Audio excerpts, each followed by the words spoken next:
Intuition is an individual's ability to subconsciously understand something without knowing how or why they know it. Since intuition works subconsciously, it can be described as a sort of psychic ability. Number 1. Different wavelength.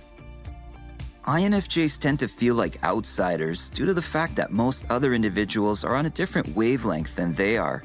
Their dominant function is intuition. They subconsciously notice patterns in basically everything. Mostly, these patterns have to do with human nature because of their secondary function, feeling, which draws them toward others.